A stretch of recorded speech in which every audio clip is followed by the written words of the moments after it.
नमस्कार मित्रांनो, English teacher चॅनलमध्ये मी सर्वांचं स्वागत करतो. आजचा जो टॉपिक आहे तो आहे यूज ऑफ फ्रेजेस. वाक्यामध्ये फ्रेजेस वापरणे म्हणजे आपण भाषा अधिक समृद्ध करतो. भाषा अधिक चांगली दिसते, चांगली वाटते. So to make the language beautiful we use phrases in the language. What is phrase?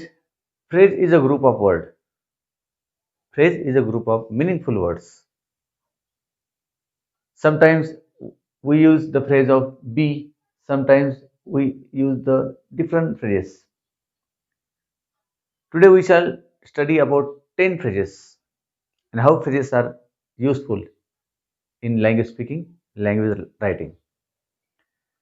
So let us begin. Use of phrases.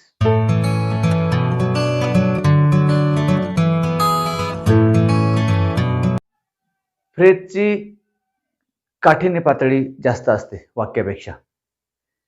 आपण साधे काळ शिकतो तेव्हा आपण वाक्य बनवतो, सब्जेक्ट प्लस वर्ब.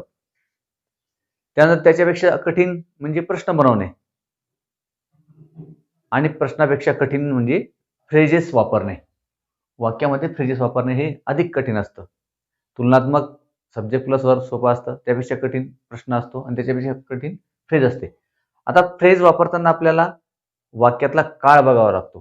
त्या काळाप्रमाणे फ्रेजमध्ये बदल करावा लागतो. आपल्याला क्रियापदामध्ये बदल करावा लागतो.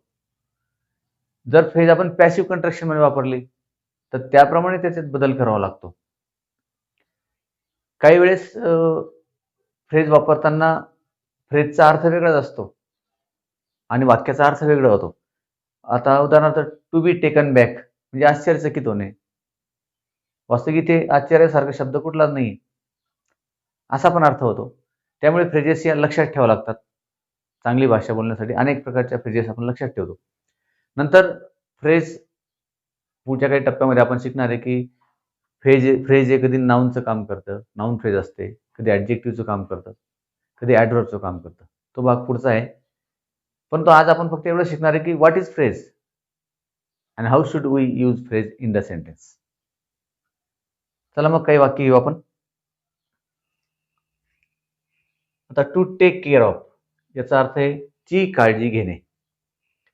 टू वापरलेला आहे, टेक वापरलेला आहे, परंतु हा टू बऱ्याच ठिकाणी निघून जातो. आपण जर टू इन्फिनिटिव्ह सारखं वापरलं तर टू राहील. I want to take care of my parents, to तसाच राहील. परंतु बरेच विद्यार्थ्यांचा असा भ्रम आहे की ही फ्रेज दिलेली आहे कंसात, तर जशीच्या तशी ती ठेवतात त्या रिकाम्या जागेमध्ये. तर रिकाम्या जागेत जशीच्या तशी फ्रेज नाही चालणार. वाक्याचा सेन्स लक्षात घेऊन, वाक्याचा अर्थ लक्षात घेऊन तुम्हाला ती मॉडिफाय करावं लागेल. एक तर ती त्याचा पास्ट टेन्स करावा लागेल किंवा तृतीय पुरुषी करता असेल तर यस यस लावावं लागेल. इथे he takes care of his parents ही असेल तर, आणि भविष्य काळात जर असेल तर I will take care of my parents. म्हणजे फ्रेज दिलेली असेल ती काळाप्रमाणे वापरायची, त्याप्रमाणे बदल तिथे करावा लागतो. पॅसिव्हमध्ये वापरायची असेल तर पॅसिव्हप्रमाणे बदल करावा लागेल. मॉडल वर्बमध्ये वापरायची असेल तरी आपल्याला बदल करावा लागतो. I can take care of my parents, modal verb वापरला आपण. म्हणून फ्रेज वापरणं हे कठीण गोष्ट आहे वाक्य बनवण्यापेक्षा, प्रश्न बनवण्यापेक्षा आणि फ्रेज वापरण्यापेक्षा. त्यामुळे फ्रेज वापरताना या 2-3 गोष्टी आपण लक्षात ठेवायच्या. आता या फ्रेजेसचा आपण वाक्यात उपयोग करू. आता आपण साधं वापरू. पहिली फ्रेजचा आपण वाक्यात उपयोग करून घेऊ. करता आपण ही घेऊ, he takes care of his parents. मग आता इथे टेक केअर होता, इथे टेक्स केअर घेतला आपण, कारण करता ही आहे, प्रेझेंट टेन्स मध्ये आपण वापरलेली फ्रेज आहे ती. He takes care of his parents असा बदल आपण करतो आणि करावा लागेल. टू लुक आफ्टर याचा अर्थ पण असाच आहे, ची काळजी घेणे. टू लुक आफ्टर इथे आपण वेगळा प्रयोग करू. I look after my books. मी माझ्या पुस्तकांची काळजी घेतो. To look after, I look after my books. इथे पण आपण भूतकाळात जर बोलायचं ठरवलं तर I looked after my books, मी माझ्या पुस्तकांची काळजी घेतली. तर त्या कोणत्या प्लॉटमध्ये तुम्ही वापरतात त्यानुसार तुम्ही ठरवायचं की 9 प्लॉटमधून आपण फ्रेज कुठे वापरतो आहोत. कुठे फ्रेज आपण वापरतो आहोत त्याप्रमाणे त्याचं तुम्हाला रूपांतर करावं लागेल, बदल करावा लागेल. तुम्हाला कंसामध्ये फ्रेजेस दिलेले असतात परीक्षेमध्ये आणि रिकाम्या जागा दिलेल्या असतात. Use the given phrases in the blanks. रिकाम्या जागेत त्या फ्रेजेस वापरा. तर मुलांना असं वाटतं की अरे वा, हे सापडली, ठेवा इथे. तसं ठेवता येणार नाही. तसंच अनेक प्रकारच्या कॉम्पिटेटिव्ह एक्झाममध्ये सुद्धा फ्रेजेस विचारलेले असतात, त्यांचा अर्थ विचारलेला असतो, काही ठिकाणी वापर विचारलेला असतो. त्यामुळे आपण फ्रेजेस वापरताना बरीच काळजी आपल्याला घ्यावी लागणार आहे. आपण आज 10 फ्रेजेस घेतोय, पुढे 50 घेऊ, नंतर 100 घेऊ आणि साधारणपणे 300 फ्रेजेसपर्यंत आपल्याला पोहोचलो तर बऱ्याच गोष्टी आपल्याला क्लिअर होतात आणि बऱ्याच वाक्यांचा अर्थ पण समजतो. To be aware of. To be aware of ची जाणीव असणे. काही ठिकाणी बोर्डवर लिहिले असतं बी अवेअर ऑफ डॉग्स, कुत्र्यांपासून सावध राहा. त्यापासून सावध राहणे, त्याची जाणीव ठेवणे. To be aware of.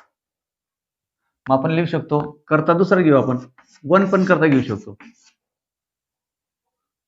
Must आपण वापरू मॉडेलवर. One must be aware. One must be aware of dogs लिहू आपण. कुत्र्यांपासून प्रत्येकाने सावध राहिलं पाहिजे, कारण चावू शकतात. One must be aware of dogs. One करता घेतला आणि मस्ट घेतला. आता मग परीक्षेमध्ये वापरताना हा मस्ट कुठून आला वगैरे अनेक गोष्टी आहेत, परंतु आपण फ्रेज ही मॉडिफाय करत असतो according to the tense, according to the subject. नंतर व्हॉइस असेल तर तरी आपण बदल करतो. एकदा तुम्हाला फ्रेजेस वाक्यामध्ये वापरता आल्या तर you can beautify your language. भाषा अधिक सुंदर तुम्ही करू शकतात. परंतु पहिल्या टप्प्यामध्ये फ्रेजेस या अर्थ समजणे. काही बीच्या फ्रेजेस असतात. बीची फ्रेज असली तर आपल्याला बी बद्दल, बीचे 8 चेहरे आहेत, तुम्ही डायरेक्ट उचलून बी नाही ठेवू शकत, काही ठिकाणी ठेवू शकतात भविष्यामध्ये. आता बीची पण आपण फ्रेज वापरू. हा बीज होता. One must be aware of. Be आपण असाच ठेवला, पण हा जर आपण ही फ्रेज जर आपण सिंपल प्रेझेंट मध्ये वापरायची ठरवली तर असा होईल याचा उपयोग. I am aware of my poverty. म्हणजे माझ्या गरिबीची मला जाणीव आहे. इथे ॲम वापरला, मग काही विद्यार्थ्यांना वाटतो बी कुठे गेला. हा बीचा चेहरा आहे, हा बीचा चेहरा आहे. बीचे 8 चेहरे, त्या प्रकारे तुम्हाला चेहरा बदलावा लागेल. बीच्या फ्रेजेस वापरणं थोडं कठीण असतं. मी तर I am aware of my poverty, माझ्या गरिबीची मला जाणीव आहे, असा वापर. भूतकाळामध्ये आय वॉज अवेअर ऑफ, असा बदलता चेहरा आपल्याला फ्रेजेसमध्ये करावा लागतो. चौथी phrase, to break the ice. म्हणजे एखाद्या विषयाला सुरुवात करणे, किंवा एखादा व्यक्ती बऱ्याच वेळ शांत बसलेला आहे आणि नंतर तो बोलायला लागला, त्याला ब्रेक द आईस म्हणतात. जसं काही पुस्तकांमध्ये दिलेलं असतं ब्रेकिंग द आईस. सुरुवातीला लेसन सुरू व्हायच्या अगोदर ब्रेकिंग द आईस असं दिलेलं असतं, आईस ब्रेकिंग दिलेलं असतं. तर म्हणजे बोलतं करणे मुलांना, किंवा बोलायला सुरुवात करणे. मग टू ब्रेक द आईस याचा वाक्यात उपयोग आपण करू शकतो. द मॅन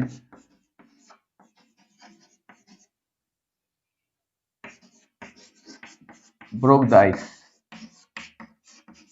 भूतकाळात घेतली आपण फ्रेज, साधा भूतकाळ.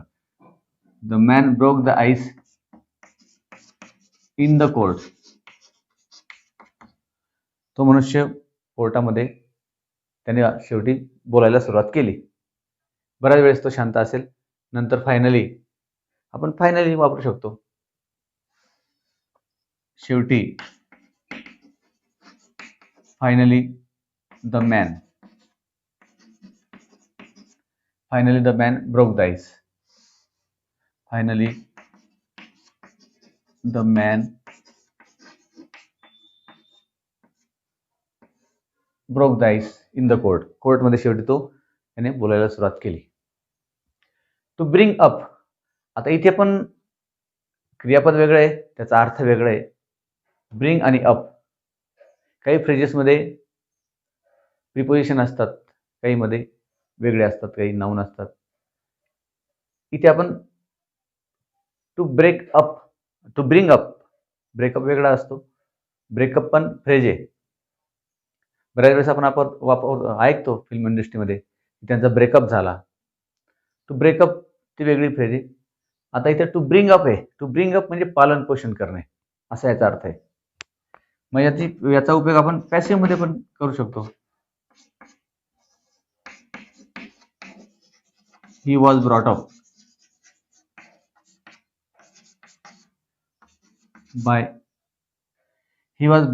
Bye neighbours.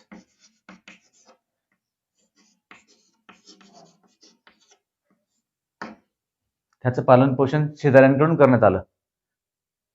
Because he might have lost his parents. त्याचे दोन्ही पालक वारले लहानपणीच. मग त्याचं पालन पोषण कोणी केलं? शेजाऱ्यांनी केलं. मग पॅसिव्ह केलं आपण. ही वॉज ब्रॉट अप, त्याचं पालन पोषण करण्यात आलं. ही was brought up by neighbours. आता ब्रिंग अपचा ब्रॉट अप केला आपण, ब्रिंग अपचा आपण ब्रॉट अप केला. असा फ्रेजचा वापर आपण केला. न टू बी टेकन बॅक ही फ्रेज पण तशीच आहे की जे शब्द वेगळे आहेत आणि त्याचा अर्थ वेगळा आहे. आश्चर्यचकित होणे.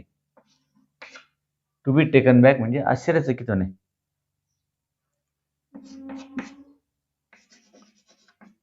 म्हणजे surprise. I was taken back. I was taken back, मी आश्चर्यचकित झालो. To see the scene. Scene पाहून मी आश्चर्यचकित झालो. Because that is unexpected. I was taken back to see the scene. Scene पाहून मी आश्चर्यचकित झालो. अनपेक्षित असा सीन असेल तो, म्हणून आपण टेकन बॅक पॅसिव्ह मध्ये वापरला इथे. To be taken back. आता इथे आपण बीच्या जागेवर आय एम टेकन बॅक असं पण म्हणू शकतो. I will be taken back असं म्हणू शकतो. Next, to get rid of. इथे पण शब्द कसे आहेत आणि अर्थ बघा काय त्याचा. टू गेट रीड ऑफ, त्यापासून सुटका करून घेणे, नाही का. एखाद्या गोष्टीपासून आपण सुटका करून घेतो.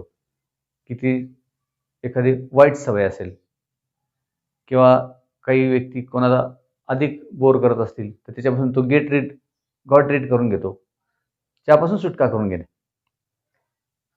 मग आता वापरू शकतो he got read of bad habit.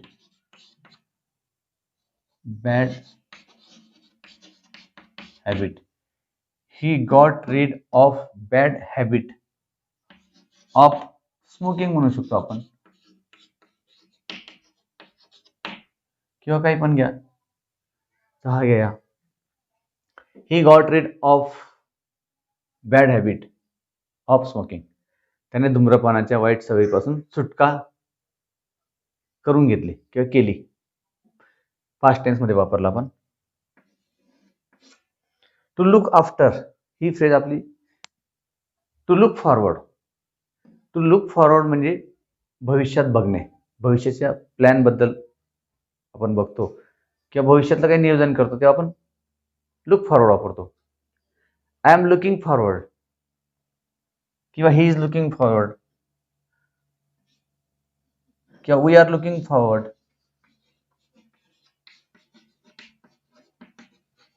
We are looking forward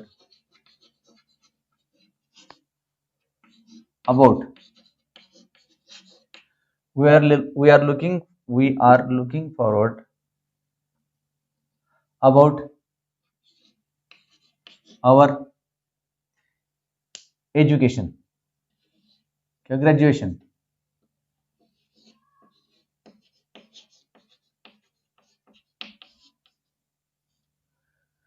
शिकणारे विद्यार्थी असतील 5-6, ते म्हणतात की आम्ही आमच्या भविष्याबद्दल विचार करतोय, की आम्ही ग्रॅज्युएशन बद्दल पुढे प्लॅन करतोय. We are looking forward about our graduation.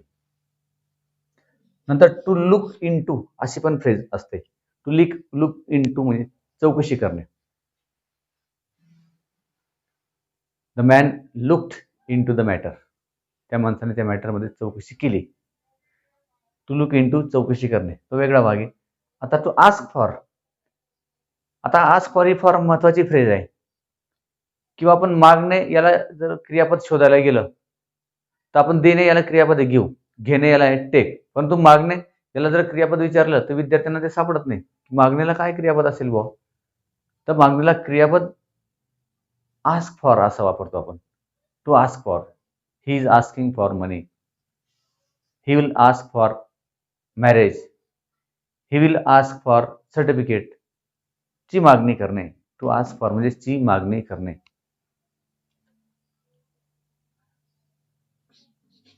My friend will ask for मनी. माझा मित्र पैशांची मागणी करेल. सिंपल फीचर मध्ये वापरले आपण. टू बी एबल टू ही आपल्या परिचयाची फ्रेज आहे. शक्य असणे किंवा he is able to do that म्हणजे ते करण्यास तो पात्र आहे की त्याला ते शक्य आहे. तिथे पण बीचा चेहरा असताना आपल्याला ॲम इज आर वापरावं लागेल किंवा वॉज वेअर वापरावं लागेल.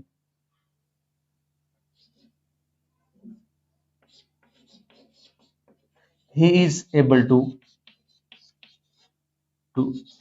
Gate first class.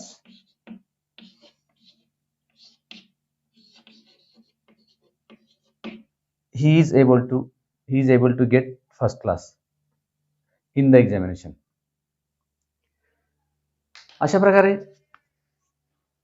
फ्रेजेस आपल्याला वापरता आल्या पाहिजे आणि फ्रेजेस वापरल्यानंतर आपली मॅच्युरिटी अधिक वाढते आणि स्पीकिंगमध्ये भाषा अधिक चांगली वाटते आणि बोलणारा मॅच्युअर वाटतो. स्क्रीनशॉट घेऊ शकतात तुम्ही. तर ठीक आहे मित्रांनो, 300 पर्यंत फ्रेजेस करा. त्या विविध वाक्यांमध्ये वापरा. त्याची प्रॅक्टिस करा. फ्रेजेस वापरून निगेटिव्ह करा. फ्रेजेस वापरून पॅसिव्ह करा.